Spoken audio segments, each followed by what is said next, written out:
Hello scholars, very good evening to all of you. आज हम लोग सीखेंगे कि कैसे आप विद्याधन के पोर्टल पर अपना डिग्री एडमिशन के लिए नोटिफाई कर सकते हैं। सबसे पहले एक ब्राउजर खोल लें और www.vidyadhan.org पर चले जाएं। यहाँ पर आकर अपना ईमेल आईडी और पासवर्ड एंटर करें। अगर आपको अपना पासवर्ड याद नहीं है तो इस फॉरगेट पासवर्ड वाले ऑप्शन पर क्लिक करके फॉरगेट का पासवर्ड कर सकते हैं। लॉगिन पर क्लिक करें।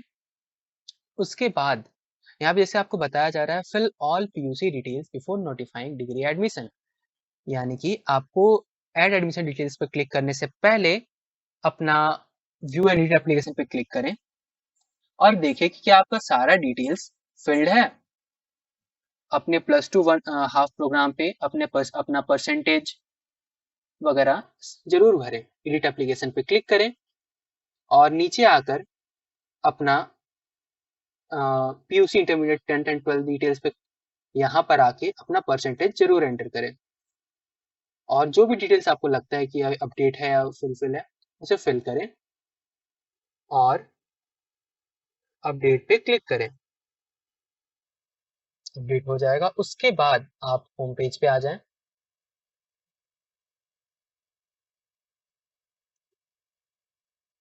और ऐड एडमिशन डिटेल्स पर क्लिक करें। इसके बाद देखिए ये बहुत इंपॉर्टेंट है। तो सबसे पहले ऐड एडमिशन डिटेल पे क्लिक करने के बाद आप अपना कोर्स टाइप यहाँ डिग्री सेलेक्टेड है और पहले से कोर्स नेम पे आप जो जो सा भी कोर्स कर रहे हैं, एग्रीकल्चर, आर्ट्स, ह्यूमैनिटीज, अगर आप बीए बीएससी कर रहे हैं, एक बात ध्यान रखिएगा कि दो तरीके के कोर्सेज होते हैं, एक प्रोग्राम एक ऑनर्स। तो अगर आप कांटेक्ट कर लें अपने कॉलेज से, आपका अगर बीए प्रोग्राम है तो वो 3 इयर्स का होता है, but BA honours, BCom honours, ये सब 4 इयर्स के प्रोग्राम होते हैं। तो आप केयरफुली सिलेक्ट करें कि आपका बीएससी है या बीएससी ऑनर्स है, बीए ऑनर्स है। अगर आप किसी प्रोफेशनल को जैसे सीए वगैरह की तैयारी करें तो वो चूज करें, बीकॉम बीबीए या फिर डीएलएड आईटीआई, आप जो भी करना चाहते हैं वो कोर्स सेलेक्ट करें। मेरे केस में ये बीए ऑनर्स होगा। एडमिशन ईयर आपका 2025 ही होगा। ब्रांच ब्रांच अगर आप कोई इंजीनियरिंग डिग्री कर रहे हैं तो बीटेक मैकेनिकल केमिकल, बीएससी कर रहे हैं तो यहाँ सब्जेक्ट एंटर करें। जैसे मैं बीए ऑनर्स कर रहा हूँ, मैं इंग्लिश ऑनर्स कर रहा हूँ, तो मैं यहाँ पे ब्रांच में इंग्लिश एंटर करूंगा। उसके बाद ईयर सेमेस्टर, तो आप चेक करें आपका कॉलेज में कोर्स किस टाइप से पढ़ाया जाता है। सेमेस्टर वाइज अधिकतर जगह पे सेमेस्टर वाइज किया जाता है। सेमेस्टर पे क्लिक करें। ईयर अभी मैं फर्स्ट सेमेस्टर में होऊंगा। Entrance test that got your degree admission, यहाँ पर आपको उस कॉलेज में, जिस कॉलेज के लिए आप यहाँ पे एंटर कर रहे हैं, वो कॉलेज किस तरीके से आपको मिला है। तो entrance test that got your degree admission, अगर आपने सीयूटी दिया था, जेई एडवांस, जेई मेंस दिया था, नीट दिया था या कोई एंट्रेंस टेस्ट नहीं दिया, नॉर्मल एंट्री लिया, तो इस पे क्लिक करें। मैंने प्राइवेट यूनिवर्सिटी सीईटी दिया था, common entrance test. Entrance test rank अगर आपको पता है तो, अगर नहीं पता है तो एनए नॉट एप्लीकेबल पे क्लिक करें। एक बात पर ध्यान रखें कि आप जो भी कोर्स सेलेक्ट कर रहे हो वो एक रेगुलर कॉलेज होना चाहिए। अगर आप कोई भी ऑनलाइन लर्निंग कोर्स या ओपन डिस्टेंस लर्निंग कोर्स कर रहे हैं या इग्नू, डीयू सोल, इन सब के लिए विद्याधन आपको स्कॉलरशिप प्रोवाइड नहीं करेगी। इसके लिए विद्याधन आपको सपोर्ट नहीं करेगी। तो विद्याधन आपको इनकरेज करती है कि आप किसी सेंट्रल यूनिवर्सिटी या किसी भी रेगुलर कॉलेज को अटेंड करें। उसके बाद अपना कॉलेज नेम एंटर करें। मेरे केस में ये अजीम प्रेम जी यूनिवर्सिटी है। एड्रेस यहाँ पर पेस्ट करें। उसके बाद स्टेट पे सिलेक्ट करें। स्टेट मेरे लिए यहाँ पर कर्नाटक होगा। हाँ, ये ध्यान रखें कि ये कॉलेज का एड्रेस है, ना कि आपका अपना एड्रेस। कॉलेज आपका कहाँ पर है? मेरा कॉलेज कर्नाटक में है। स्टेट कर्नाटक होगा। पिन कोड एंटर करें अपने कॉलेज का। 5 मेरा है 562125। स्टेट एंटर करने के बाद pin code and then district पे अपना डिस्ट्रिक्ट सेट करें कॉलेज का।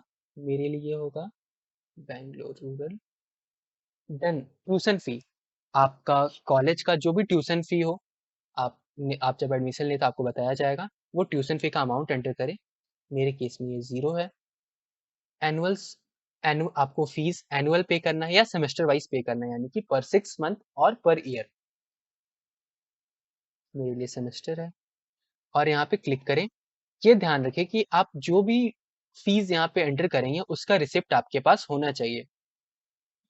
हॉस्टल फी, हॉस्टल फी आपको एंटर करना है। जो जिस अगर आप यूनिवर्सिटी के हॉस्टल में रह रहे हैं, बाहर किसी हॉस्टल में रह रहे हैं, वो एंटर करें। वो एनुअल है या सेमेस्टर वाइज, वो एंटर करें। हॉस्टल फी का रिसिप्ट आपके पास अवेलेबल होना चाहिए। फिर अगर आपको कुछ बुक्स या स्टडी मटेरियल आपको लेना है, उसका अगर आपको पास उसका रिसिप्ट है, तो फिर ये सेक्शन फिल करें। इसके बाद आता है आपका हॉस्टल फी पर। देखिए, अगर आप किसी हॉस्टल में रह रहे हैं तो ठीक है। अगर आप किसी पीजी पेइंग गेस्ट में रह रहे हैं, तो अगर आपको रिसिप्ट प्रोवाइड किया जा रहा है तो वेल एंड गुड। अगर आपको रेंट रिसिप्ट नहीं प्रोवाइड किया जाता है, तो आपसे ये उम्मीद किया जाएगा कि आप same number, same UPI app से पेमेंट करें, फोन पे या गूगल पे, और हर बार उसका स्क्रीनशॉट लेके रखें, ताकि आप उसके रिसिप्ट के ऑल्टरनेटिव पे अपलोड कर पाएं। उसके बाद लैपटॉप या मोबाइल एक्सपेंस आ जाता है। अगर आपने कोई लैपटॉप या मोबाइल खरीदा है, तो यहाँ पर उसका अमाउंट एंटर करें। उसका रिसिप्ट आपके पास जरूर होना चाहिए। और ये ध्यान रखें कि ये बस आप जानकारी के लिए लिया जा रहा है। विद्याधन ये अमाउंट आपको रिफंड नहीं करती है। विद्याधन आपको जो भी स्कॉलरशिप प्रोवाइड करती है, तो उसका 80 to 90% आपसे रिसिप्ट शो करने की दिखाया जाता है कि आपने कहाँ खर्च किए। डेट्स वाई यहाँ पे मांगा जा रहा है। उसके बाद ट्रांसपोर्टेशन फी, तो अगर आप अपने होम टाउन से बाहर रह रहे हो, तो ये एप्लीकेबल होगा। आपका जो भी ट्रांसपोर्टेशन फी, मेट्रो, बस, ट्रेन, जो भी किराया हो, अगर उसका रिसिप्ट आपके पास उपलब्ध है, आपने कोई पास बनवाया है वगैरह, तो वो एंटर करें। वो डालें आप किस तरीका से पे करते हैं, और कोई भी फी अगर आपका है तो वो एंटर करें। उसके बाद अगर आपको कोई अदर स्कॉलरशिप मिल रहा है कहीं से, तो एंटर करें। अगर मुझे मिल रहा है तो मैं यस एंटर करूंगा, और फिर मैं उसका फ्रॉम में डालूंगा किन से मिल रहा है, उसका अमाउंट।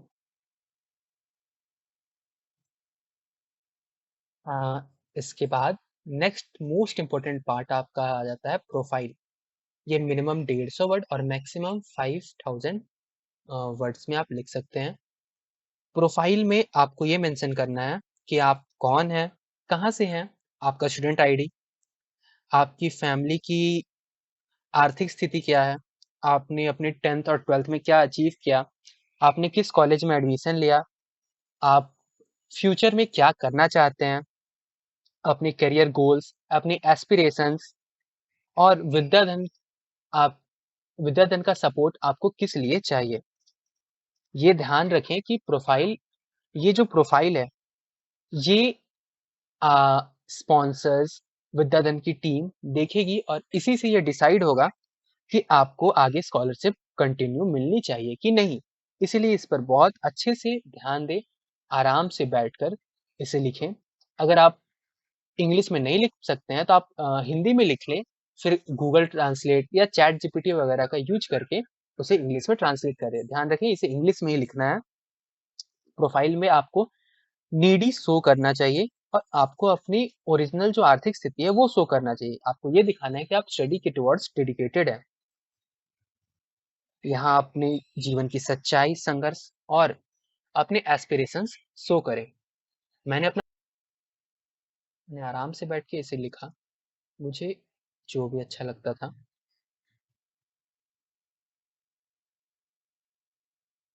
मैं इसे यहाँ आके पेस्ट कर दूंगा।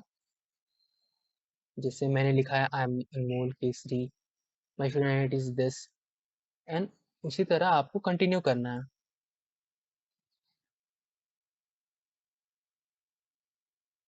इसके बाद आप सबमिट पर क्लिक कर दें। हाँ, उससे पहले आप डॉक्यूमेंट्स अपलोड करना चाहेंगे। डॉक्यूमेंट्स पे क्लिक करने के बाद आपको यहाँ पर अपने डिटेल्स अपलोड करने हैं। अगर आपने अपना 12th मार्कशीट वगैरह अपलोड नहीं किया तो अपलोड कर दें। उसके बाद आपने जो बुक मटेरियल नोटबुक का फी के लिए रिसिप्ट अगर आपने वहाँ पे अमाउंट एंटर किया था वो एंटर करें। अपना एंट्रेंस टेस्ट रिजल्ट एंटर करें। उसके बाद हॉस्टल फी, मेस फी जो आपने वहाँ पे अमाउंट एंटर किया वो एंटर करें। उसके बाद यहाँ पे ट्यूशन फी पीजी का नहीं, tuition fee first year semester 1 semester 2 इस पे क्लिक करें और अपना ट्यूशन फी यहाँ पर जो रिसिप्ट हो वो चूज फाइल करके ना सिलेक्ट करके एंटर करें। उसके बाद आपने अगर ट्रांसपोर्टेशन फ़ी के लिए क्लिक किया हो तो वो उस पर क्लिक करें और वो डॉक्यूमेंट क्लिक करें और सबमिट पे क्लिक करके सबमिट कर दें। एक बात आपको ध्यान रखनी है कि अगर कोई स्कॉलर चाहता है कि वो अभी एडमिशन ले ले, किसी एंट्रेंस का अगर रिजल्ट वेट कर रहा है और वो बाद में कोर्स अगर चेंज करना चाहता है तो वह अभी इस प्रोसेस को ना करे। यह इस कोर्स सिलेक्शन के लिए आप तभी नोटिफाई करें जब आप 100% श्योर हो कि आप इसी कॉलेज में पढ़ना चाहते हो और डेडिकेटेड हैं। अगर आप ये करने के बाद अगर आप कोई कोर्स चेंज करना चाहते हैं तो प्लीज अपने स्टेट कोऑर्डिनेटर से कांटेक्ट करें और उन्हें अपनी सिचुएशन एक्सप्लेन करें। गलत जानकारी देने पर कंफ्यूजन और डिले हो सकती है। इसके बाद डॉक्यूमेंट सबमिट करने के बाद आपके स्टेट कोऑर्डिनेटर को एक नोटिफिकेशन चला जाएगा। उसके बाद आपकी प्रोफाइल पढ़ी जाएगी और अगर आपकी प्रोफाइल अप्रूव हो जाती है तो आपको अपने स्टेट कोऑर्डिनेटर के द्वारा एक कॉल आएगा और एक शॉर्ट इंटरेक्शन सेशन आपका रखा जाएगा जिसमें आपसे बात की जाएगी। आपकी स्पॉन्सर के साथ बात कराई जाएगी, कैरियर गोल्स, नीड और इंटरेस्ट पूछे जाएंगे। उसके बाद फाइनल सिलेक्शन के बाद आपका स्कॉलरशिप अमाउंट तय किया जाएगा। ये नोट करें कि अगर आप किसी बीए प्रोग्राम या बीएससी प्रोग्राम परस्यू कर रहे हैं तो आपका स्कॉलरशिप अमाउंट 15 से 20 हज़ार। अगर आप किसी सेंट्रल यूनिवर्सिटी में हैं तो 25 से 30। अगर आप कोई बीटेक कोर्स कर रहे हैं तो आपका स्कॉलरशिप अमाउंट 40 से 45 हज़ार। और अगर आप एमबीबीएस कर रहे हैं तो आपका स्कॉलरशिप अमाउंट 70 टू 75,000 इस तरीका से वेरी कर सकता है।